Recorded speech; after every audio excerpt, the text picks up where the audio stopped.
Khawatir jadi bumerang, Amerika Serikat tolak beri bukti kejahatan perang Rusia.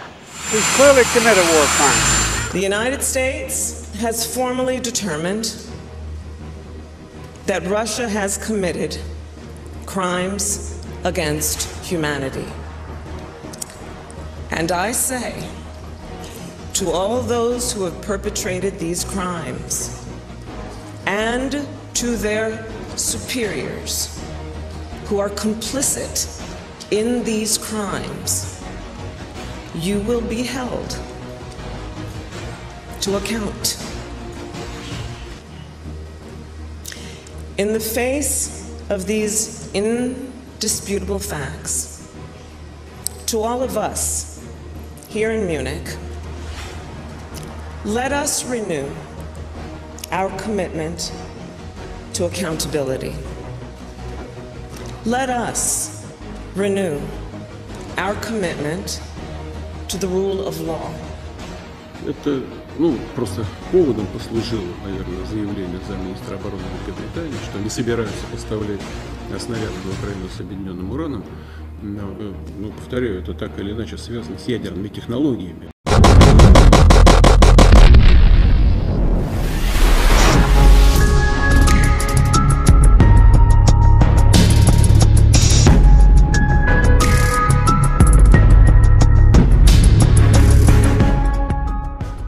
Departemen Pertahanan Amerika Serikat menolak berbagi informasi ke Mahkamah Kriminal Internasional.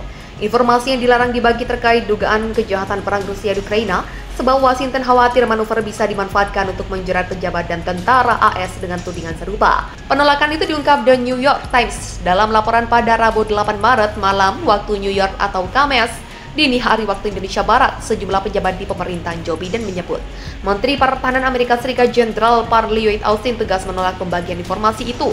Sebaliknya, Jaksa Agung AS Merrick Garland dan Menteri Luar Negeri AS Antony Blinken mendukung upaya itu. Perbedaan pendapat itu antara lain terlihat dalam sidang Dewan Keamanan Nasional AS. Biden disebut belum bisa mencari jalan tengah atas kebuntuan itu. Kongres AS telah menyetujui amandemen sejumlah peraturan AS yang tegas melarang warga AS membantu Mahkamah Kriminal Internasional. Amandemen itu untuk membantu penyelidikan jaksa ICC Karikat pada Maret 2022 akan mengumumkan penyelidikan dugaan kejahatan perang di Ukraina dimulai. Sejak pengumuman AS mulai berusaha membantunya, bahkan pada 19 Februari 2023, Wakil Presiden AS Kamala Harris menyatakan Rusia telah melakukan kejahatan terhadap kemanusiaan di Ukraina. Sebelum pernyataan Harris, Kongres AS setuju mengamandemen sejumlah peraturan yang melarang warga AS membantu ICC. Departemen Pertahanan menolak perubahan peraturan yang disahkan dengan dukungan luas, lalu berusaha melemahkan semangat hukum. Bagi saya, Departemen Pertahanan adalah sumber masalah. Padahal kondisi akan lebih baik jika informasi dugaan kejahatan Rusia bisa segera diterima ICC, kata Senator Republika Lindsey Graham. AS setuju mengamandemen sejumlah peraturan yang melarang warga AS membantu ICC. Juru bicara NSC AS Adrienne Watson mengatakan pemerintah Biden mendukung upaya penyelidikan untuk menemukan pihak yang bertanggung jawab atas kejahatan perang di Ukraina. Bantuan AS antara lain disalurkan ke Kejaksaan Ukraina, Perserikatan Bangsa-Bangsa, dan ICC. Pernyataan ini disampaikan beberapa pekan setelah NSC gagal menyepakati pembagian informasi ke ICC meski sudah disetujui Kongres. AS memang punya aturan yang melarang pemberian informasi ke ICC. Penolakan AS bukan tidak menandatangani dan meratifikasi sejumlah konvensi internasional yang menjadi dasar pembentukan ICC. Washington juga melarang warga dan badan hukumnya membantu ICC. Bahkan AS punya undang-undang yang dikenal sebagai Undang-Undang Serangan Den Haag. Nama resmi regulasi yang disahkan pada Agustus 2002 itu adalah Undang-Undang Perlindungan Prajurit AS. Undang-undang yang mengesahkannya didukung antara lain oleh Biden dan Hillary Clinton. Itu mengizinkan pemerintah AS menggunakan cara apapun untuk membebaskan warganya yang diadili di ICC. Sejumlah pakar hukum menafsirkannya sebagai izin bagi pemerintah AS menyerbu Belanda jika ada warga AS disidang di ICC. Sejumlah pejabat dan prajurit AS memang diduga terlibat kejahatan perang di Irak dan Afghanistan. European Center for Constitutional and Human Rights menyebut serbuan AS ke Irak jelas kejahatan perang, sementara mantan jaksa ICC Fatou Bensouda pernah mengumumkan penyelidikan dugaan kejahatan perang oleh AS dan sekutunya di Afghanistan. Pengumuman itu disambut AS dengan sanksi terhadap Bensouda dan berbagai pihak yang membantunya. Washington juga mengingatkan warga dan badan hukum AS bisa dihukum apabila membantu Bensouda dan tim yang mengumpulkan bukti dengan kejahatan perang itu. AS dan sekutunya menolak menyerahkan warganya yang diduga terlibat kejahatan perang dan kejahatan terhadap kemanusiaan.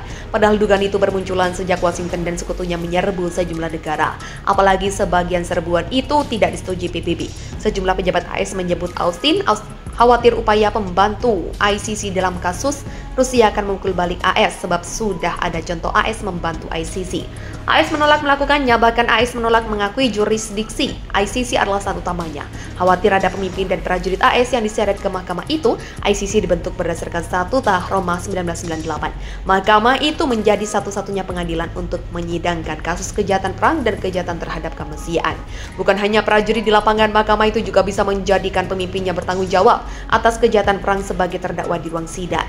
Meski sejumlah sekutunya meratifikasi Statut Roma, AS menolak melakukannya. Bahkan AS menolak mengakui jurisdiksi ICC, alasan utamanya khawatir ada pemimpin dan prajurit AS yang diseret ke mahkamah itu. Juru bicara NSC, AS Adrienne Watson, mengatakan pemerintah Biden mendukung upaya penyelidikan untuk menemukan pihak yang bertanggung jawab atas kejahatan perang di Ukraina. Bantuan AS antara lain disalurkan ke Kejaksaan Ukraina, Perserikatan Bangsa-Bangsa, dan ICC. Pernyataan ini disampaikan beberapa pekan setelah NSC gagal menyepakati pembagian informasi ke ICC meski sudah disetujui Kongres. AS memang punya aturan yang melarang pemberian informasi ke ICC. Penolakan AS bukan tidak menandatangani dan meratifikasi sejumlah konvensi internasional yang menjadi dasar pembentukan ICC. Washington juga melarang warga dan badan hukumnya membantu ICC. Bahkan AS punya undang-undang yang dikenal sebagai Undang-Undang Serangan Den Haag. Nama resmi regulasi yang disahkan pada Agustus 2002 itu adalah Undang-Undang Perlindungan Prajurit AS. Undang-undang yang mengesahkannya didukung antara lain oleh Biden dan Hillary Clinton. Itu mengizinkan pemerintah AS menggunakan cara apapun untuk membebaskan warganya yang diadili di ICC. Sejumlah pakar hukum menafsirkannya sebagai izin bagi pemerintah AS menyerbu Belanda jika ada warga AS disidang di ICC. Sejumlah pejabat dan prajurit AS memang diduga terlibat kejahatan perang di Irak dan Afghanistan. European Center for Constitutional and Human Rights menyebut serbuan AS ke Irak jelas kejahatan perang, sementara mantan jaksa ICC Fatou Bensouda pernah mengumumkan penyelidikan dugaan kejahatan perang oleh AS dan sekutunya di Afghanistan. Pengumuman itu disambut AS dengan sanksi terhadap Bensouda dan berbagai pihak yang membantunya. Washington juga mengingatkan warga dan badan hukum AS bisa dihukum apabila membantu Bensouda dan tim yang mengumpulkan bukti dengan kejahatan perang itu. AS dan sekutunya menolak menyerahkan warganya yang diduga terlibat kejahatan perang dan kejahatan terhadap kemanusiaan.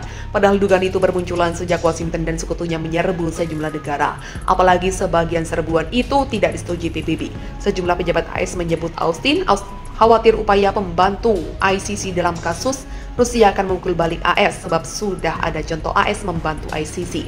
AS menolak melakukannya, bahkan AS menolak mengakui jurisdiksi ICC adalah satu utamanya.